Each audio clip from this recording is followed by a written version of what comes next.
Hola a todos. En esta ocasión vamos a hacer una ronda de preguntas a cargo del grupo A5 y A6 que corresponden a la semana 1 de otorrinolaringología, que abarca los temas de patología de anillo de Waldeyer, infecciones faringias y patologías de la cavidad oral y las glándulas linguales. Son características de la anedoiditis bacteriana, excepto el estado general conservado, ya que se toma en cuenta la rinorrea, la insuficiencia respiratoria nasal, la halitosis y las adenopatías inflamatorias, las cuales son muy voluminosas. ¿Cuáles son las indicaciones quirúrgicas para extraer el adenoides? Pues tenemos la otitis media aguda recurrente y el síndrome de apnea del sueño. Es decir, la respuesta es A y B. ¿Cuáles son las complicaciones postquirúrgicas de una adenoidectomía? Según la bibliografía descrita, nos dice que son hemorrágicas, el síndrome Grisel o tortícolis, la insuficiencia velopalatina. En este caso, son todas las anteriores. En las amigdalitis hipertróficas es cierto, producen una tumoración bilateral y los linfomas de amígdala van a producir una tumoración unilateral. Luego de su transformación, ¿cuáles son las células encargadas de producción de inmunoglobulinas en el anillo de Waldeyer? Las células plasmáticas. Y recordamos que estas son formadoras de inmunoglobulinas como la síntesis de células de memoria. Paciente de 3 años que desde 24 horas presenta rinorrea clara, fiebre, estornudos, respiración oral y ronquido al dormir, ¿cuál sería su diagnóstico? Adenoiditis viral. Son características de la fascie adenoidea, excepto labio inferior corto con exposición de incisivos. Según la bibliografía descrita, nos menciona que las características de esa fascia abarcan fosas nasales delgadas, poco desarrolladas, labio superior corto, dientes superiores prominentes, dientes asimétricos, alvéolo superior estrecho, arco palatino alto, maxilar hipoplásico. Hay bloqueo de la trompa de Eustaquio, hay hipoacusia que interfiere con el aprendizaje, tal como se puede observar también en la imagen. Paciente de 5 años que desde hace 3 semanas presenta respiración oral y ronquido al dormir, rinorrea amarilla espesa, rinolalia. ¿Cuál sería el manejo más apropiado? En este caso, según la bibliografía descrita, nos indica que el tratamiento incluye amoxicilina más ácido clavulánico, por lo cual la respuesta es la letra D. ¿Cuál es la complicación otológica más frecuente de la faringitis asociada a la gripe? Tenemos a la encefalitis, a la meningitis bullosa, a la oftalmoplegia. Respecto a la bibliografía, nos dice que la complicación otológica más frecuente en este caso es la meningitis bullosa, ya que es una afectación inflamatoria que afecta la superficie lateral de la membrana timpánica y la porción media de la pared del canal. Esta aparece como una infección del oído acompañado por un dolor más intenso de lo habitual. Sobre la mononucleosis infecciosa es falso. Las manifestaciones clínicas pueden ser variadas, siendo la más frecuente en los niños la fiebre, ¿correcto? Es causada por el estreptococo alfa hemolítico del grupo A. Eso es el falso, porque según la bibliografía, esta es una enfermedad causada por el virus de Epstein-Barr. Letra C. Es más común en adolescentes, pero se ha incrementado el diagnóstico en niños menores, ¿correcto? Y el tratamiento es sintomático, ¿correcto? Respecto a las infecciones faringias por el virus del sarampión, ¿cuál de las siguientes alternativas no es una complicación que puede originarse por el mismo virus o una sobreinfección bacteriana? La diarrea, la otitis, la meningoencefalitis y las convulsiones, todas son ciertas. En el siguiente caso nos presenta a un joven de 16 años que realizó un viaje en fin de curso por Europa. Al mes de regreso comienza con malestar general, odinofagia y fiebre. En la exploración destaca la hipertrofia amigdalar con exudado blanquecino, adenopatías occipitales, laterocervicales dolorosas. En el hemograma se observa leucocitosis con predominio de linfocitos al 70% y 10% atípicos. Ante sospecha diagnóstica, En este caso nos planteamos que es una mononucleosis infecciosa con serología para virus de Epstein-Barr. Debido a que tenemos la triada clásica, la adenofagia, la fiebre y la exploración que destacan las adenopatías occipitales, y por hemograma que tenemos la linfocitosis, predominio de linfocitos y 10% atípicos. Son complicaciones de faringoamigdalitis supurada por estreptococo beta-hemolítico o estreptococo piógenes, excepto. En el cuadro nos muestra tanto las complicaciones supurativas como las no supurativas. La respuesta es la letra E, que la encontramos como una complicación no supurativa, e igual como la fiebre reumática y la glomerulonefritis post-estreptococa. Es complicación del uso de betalactámicos, es decir, de amoxicilina o ampicilina, en pacientes con mononucleosis infecciosa. Según la bibliografía revisada, es la erupción pruriginosa morbiliforme, o sea, la letra B.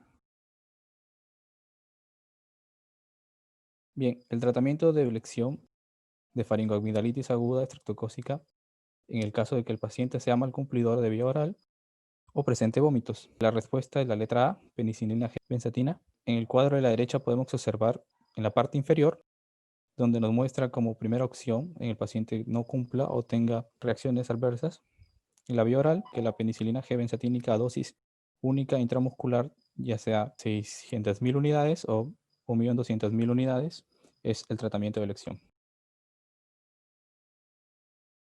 Son indicaciones absolutas de amidalectomía. El cuadro de la derecha nos presenta que el cor pulmonar, además de la obstrucción grave de la vía aérea y se sospecha de linfoma, son indicaciones absolutas. Es decir, la respuesta en esta pregunta es la de todas las anteriores. Con respecto a la angina de Ludwig, nos piden básicamente una definición en esta pregunta. Por revisión, la bibliografía nos dice que la angina de Ludwig es una enfermedad de causa infecciosa que afecta fundamentalmente al piso de la boca. Se produce especialmente por accesos, ya sea en el segundo o tercer molar. Teniendo en cuenta esta definición, podemos decir que la respuesta en esta pregunta es la letra A, que nos dice que es una infección del suelo de la boca y espacios submandibulares potencialmente grave y puede llegar a comprometer la vía aérea.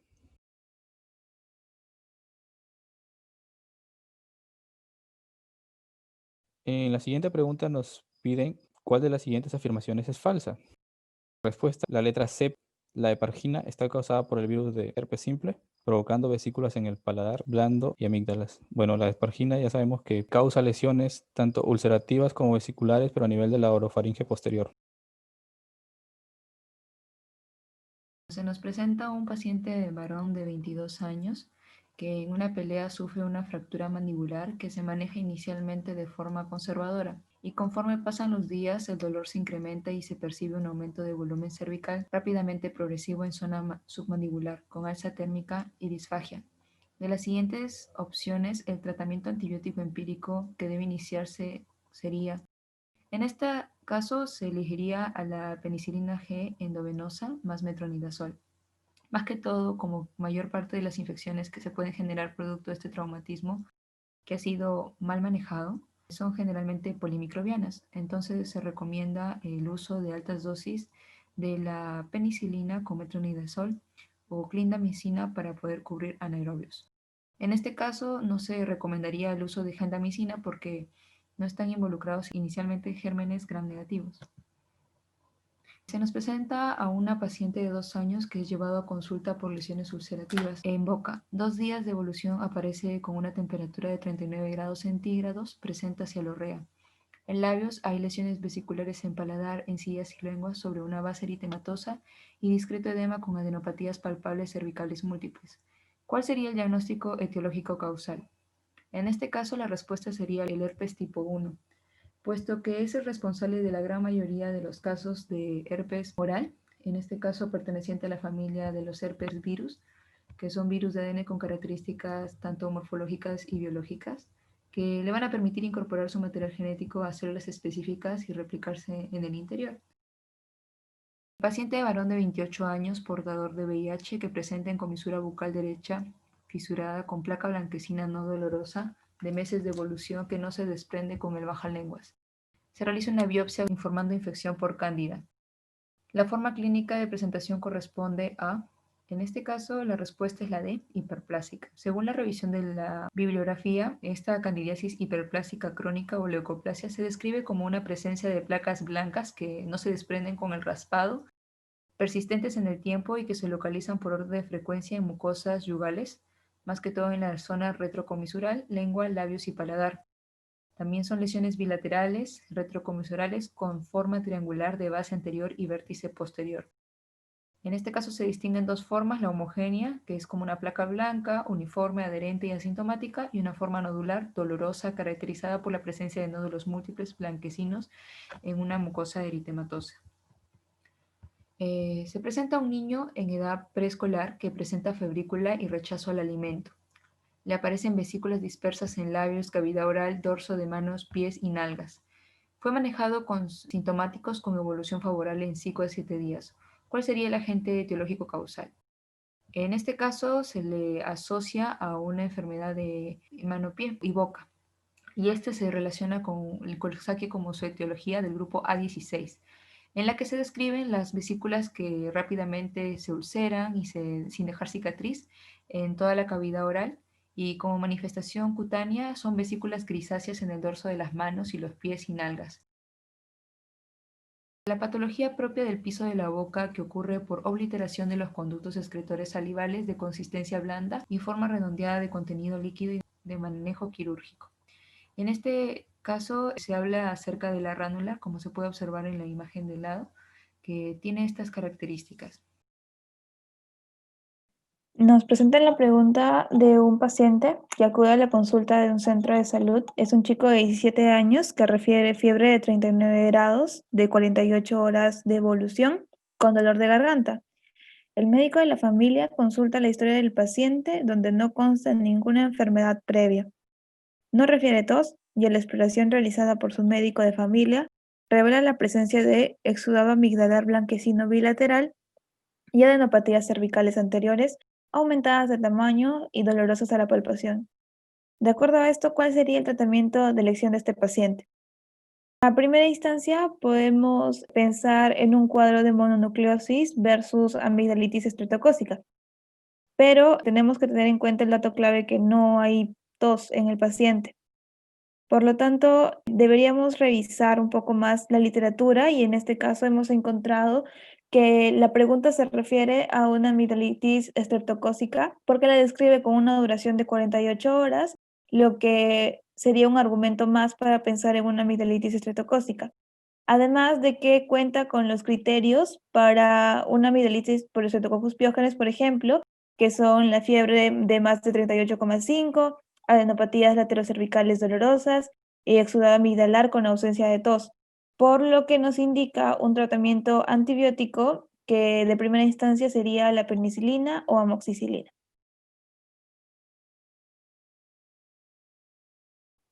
Los cuadros de cianolitiasis son más frecuentes en la glándula sublingual, puesto que, describiendo sus características, es la glándula más pequeña en volumen y peso, que representa un tercio aproximadamente de la submandibular y se ubica en el surco alveolo-lingual subyacente a la mucosa con un borde craneal que produce una elevación denominada eminencia sublingual. Tiene forma elipsoidal y está aplanada transversalmente con un eje mayor de dirección ventromedial que mide 3 centímetros de longitud aproximadamente. Estas características más sus acinos tortuosos generan el ambiente preciso para la generación de celulitos. Son hallazgos histológicos relacionados al celulito, excepto al microscopio de luz tenemos que el cielolito va a presentar láminas alternadas de material mineralizado de diferentes tonos y densidades que se dan alrededor de un núcleo mineralizado. En la superficie de muchos cálculos se pueden observar fibras de colágeno y células epiteliales metaplásicas que posibilitan el proceso de crecimiento y mineralización activa, por lo que también la literatura muestra que los celulitos pueden estar cubiertos con epitelio escamoso estratificado no queratinizado acantolítico en la porción central del celulito y en una zona formada por matriz orgánica que no está completamente mineralizada. Por lo tanto, en la pregunta nos hacen referencia al excepto, por lo que sería un epitelio cilíndrico estratificado no queratinizado acantolítico. La mineralización de la matriz orgánica en los cuadros de celulitis se encuentra favorecida por A. Aumento del pH que permite la precipitación del fosfato de calcio en la saliva. B. Intensificación de la concentración de mucina en la saliva y su capacidad para transportar calcio. C. Alteración del medio iónico de la saliva. Y D. El componente inorgánico principal por hidroxiapatita y sales de calcio.